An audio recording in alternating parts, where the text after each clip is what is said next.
So I just wrapped up filming a somewhat complicated video, and I wanted to take a second to show you all the equipment that I was using and what it looked like. Are you desperately searching for a program that your students will love and engage with that also delivers real value?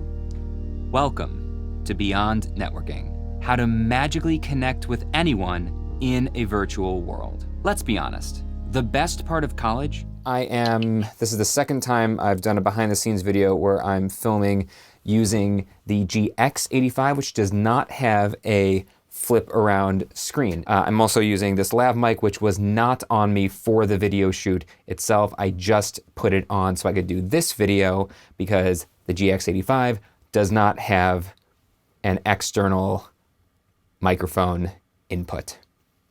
Okay, so as you can tell, I'm in a somewhat complicated, very, very different situation in the studio than I am normally in. So what in the world was this for? Well, let's see if I can actually set you down for a second. That'd be great. You have no idea how precarious this is right now. You are balanced. So this video was actually, this is so weird I can't see myself in the screen. This is like the old days when I first started vlogging with a GoPro a million years ago. What am I talking about? Focus, Brian, focus. Focus on what you're doing here. So, as you can see, I have a green screen out. You've never seen a green screen in my room before because I've never had a green screen in my room before. I bought this, I don't know, a year ago.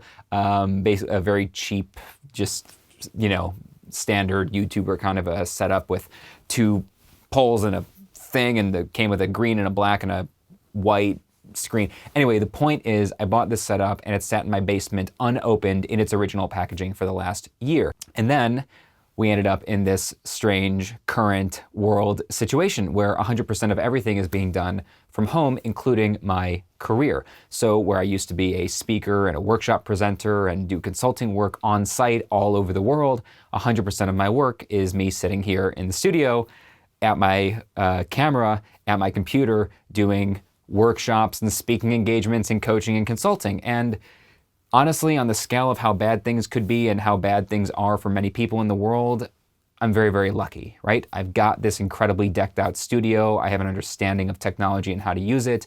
And the kind of thing I do for a living was easily and seamlessly translatable to the virtual world.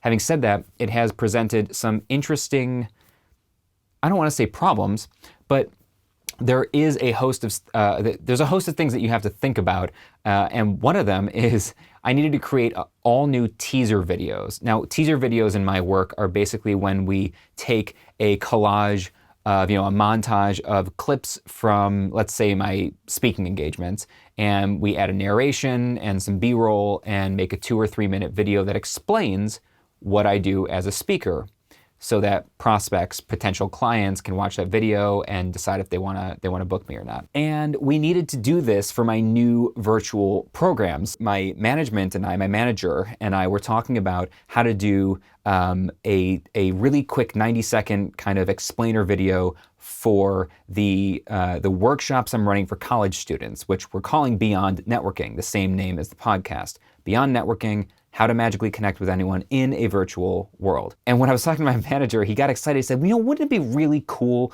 if in the middle of the video or at some point or 10 seconds in, you were looking at a Zoom call, right? You were seeing the screen share of the Zoom, that same screen share we've all seen and we are all on a million times a day now.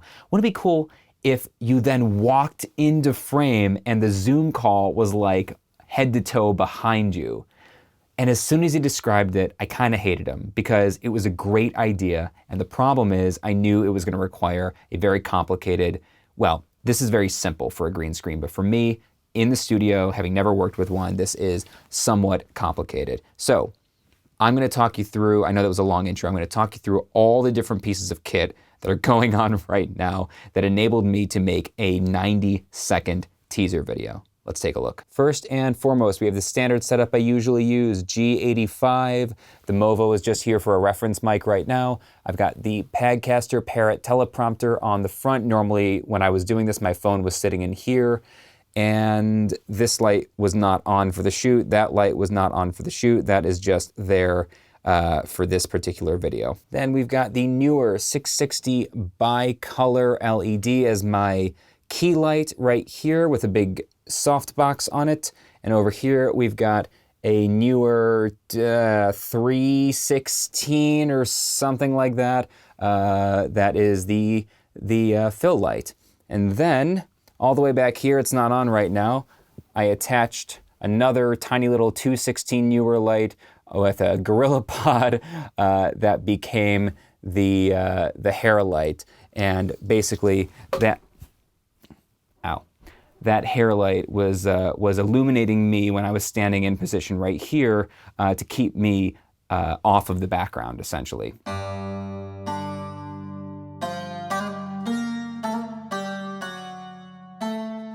Staring straight down at me from up here is the Rode VideoMic NT-G, and that was plugged into the Tascam DR-05 audio recorder. So far, pretty much all standard stuff for me. I had one panel, a diffusion panel right here. I had another one over there. The one that's always cloud mounted is there. So all things considered, the audio and the standard filming, really pretty straightforward. Then of course I had my iPad here where I was doing remote control of the camera, so I was able to stand in position and take care. Wow, look at this weird view. It's like very Escher's.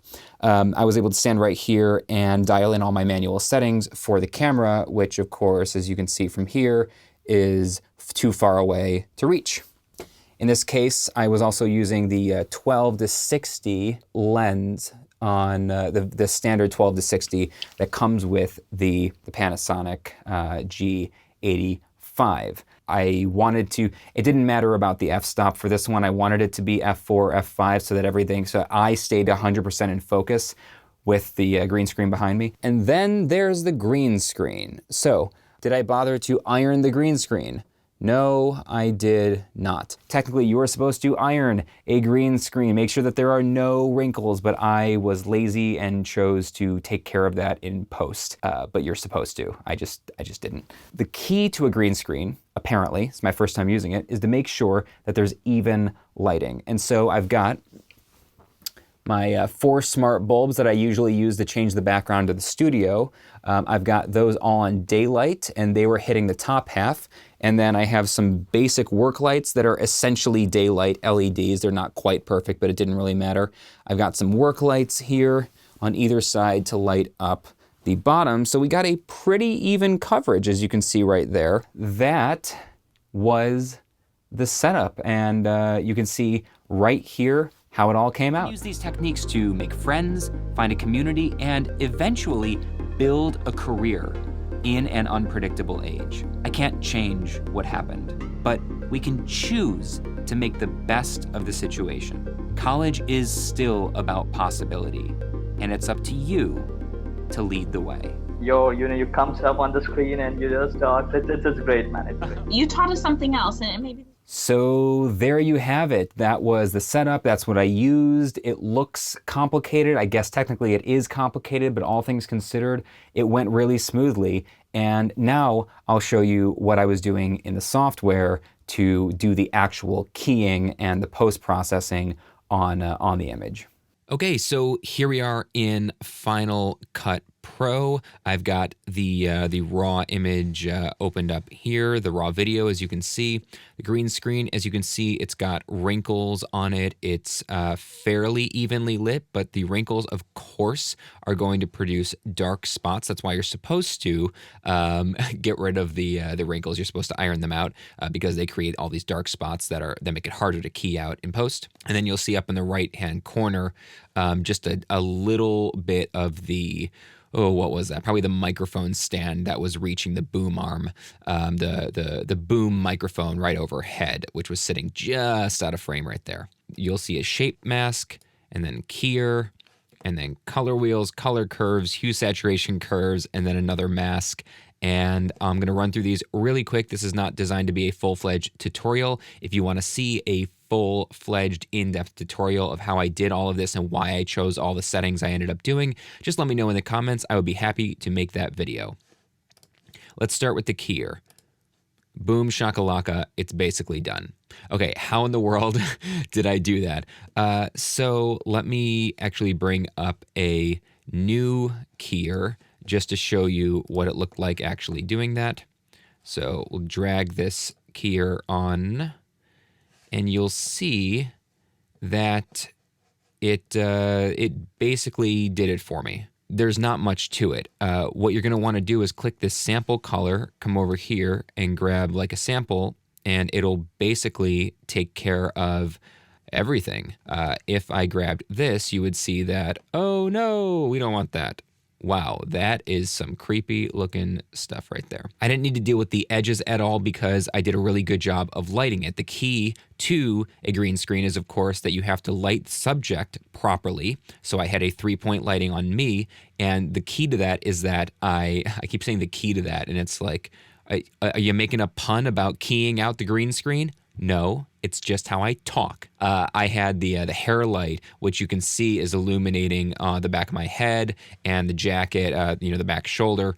And so that actually, I think, is why I did not need to really go in and refine the edges. I got a very, very clean edge without having to do that. By properly lighting the green screen with the 4 lights overhead and the 2 lights down below, I was able to get such an even coverage that simply putting the keyer on there was enough to do the trick. It obviously did not get rid of the microphone boom arm, and so that's what this shape mask is for. I simply used, as you can see here, just a large rectangular mask, and I just said, keep everything inside this mask and get rid of everything outside of it. And so you'll see on the right-hand side, there's a little bit of, on the lower right corner, and right here, the top right, a little bit of bleed through from something that is not getting keyed out by the green screen, but the shape mask completely takes care of that. And then I just went through, and the rest of this is color correction on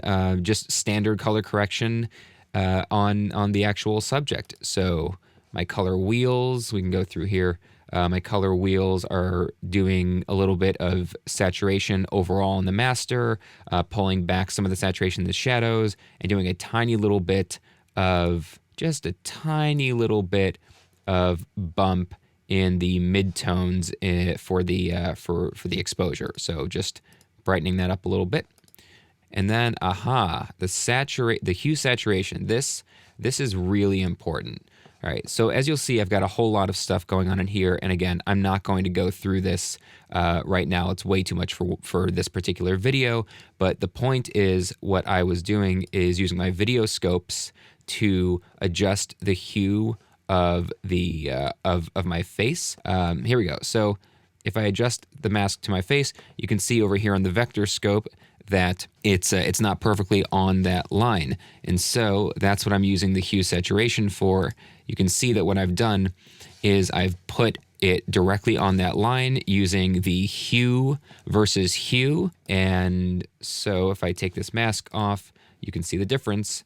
Before, it's a little green, and after, now it looks normal. And then with all the effects on, we keyed it out and we touched up the subject, and now I was ready to go ahead and edit the video. There's a lot of stuff going on in this edit, but the point is that right here is where I walk on with the green screen, and later in the video, I use the Beyond Networking image behind me without the Beyond Networking image, and with the Beyond Networking image as a background. So, well, I hope that was helpful. Thanks so much for sticking with me. And always remember, our world is a shared experience. Every interaction is meaningful, and every person you meet, even virtually, is important.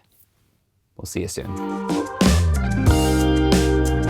Oh, and just in case I decide to put this on my audio channel instead of my main channel, welcome to Audio for Content Creators, where we help you sound better and level up for all your content creation needs.